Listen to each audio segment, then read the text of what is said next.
Hi everyone, Dodo here. I'm making some videos catered towards PoE beginners instead of my usual meme stuff. Let me know what you think in the comments.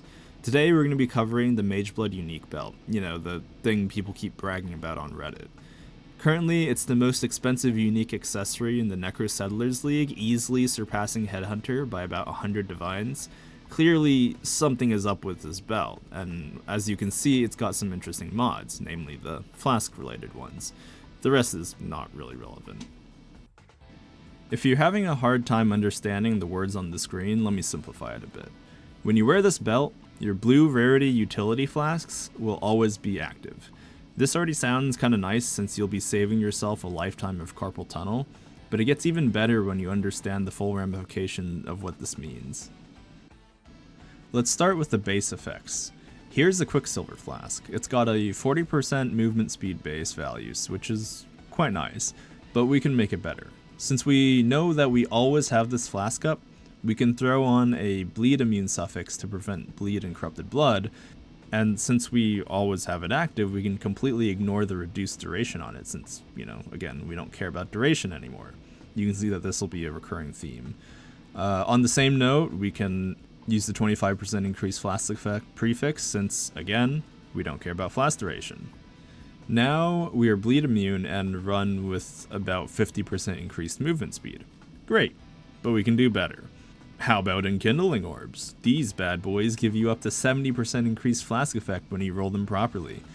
Combine that with, our 25 increased from before, and let's just say another 5% increased flask effect to make the math easier, and we can literally double the effect of our Quicksilver Flask. Let's continue by taking our Quicksilver Flask and replacing the bleed mod with a curse effect reduction mod. With our bonus flask effect, we can effectively become immune to normal strength curses. Not to mention we still get that movement speed. To put that into perspective, we basically gave ourselves a so-called free T1 movement speed boot affix while also having immunity to normal curses. I think you can already see how good this is. I'll just not waste your time and list off some extremely powerful cases. The biggest in my opinion being elemental resist flasks. As you can see, each one gives you 5% max res as their base value, which means 10% with a proper setup, and if you start with 75% res like a normal character, this amounts to about 40% damage reduction of that element. Once you start adding in things like purities, the melding unique jewel, and maybe some physical damage taken as conversions, you can end up with a metric ton of defenses with a decent amount of investment, but not too much.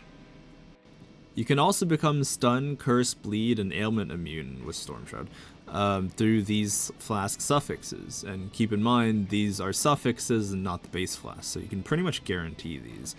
Keep in mind that 3.25 removed attack and cast speed mods from Flask, so don't go wasting your time rolling for those. There are honestly plenty of other setups like Rarity, Onslaught, Armor Evasion, and even Sulfur Flasks, but to be honest, you really should just take a look at the PoE wiki page for Flasks, and you'll literally have the entire list. Except for Aquamarine Flasks, those guys are fucking useless. So we've talked at length about the 4 flasks that are always active, but there's still another slot that can be used. Our 5th slot, obviously.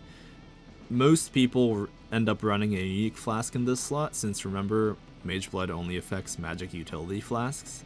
Some nice candidates are Progenesis, Bottled Faith, Dying Sun, Ori Ascend, and since the other flasks are full and, unusable, the rest of our flask charges gained should go directly into our unique flask, which helps with its uptime.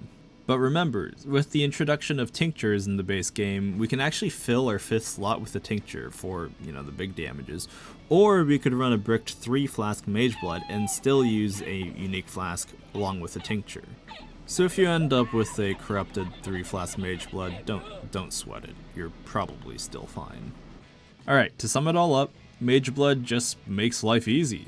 It saves your hands and fits into almost every build archetype by filling any defensive or offensive holes in your build. It's unfortunate that it costs an arm and leg, but that's just the market. Anyways, thanks for watching. If you liked the video, consider subbing. I also stream on Twitch if you're interested. You can find the details below.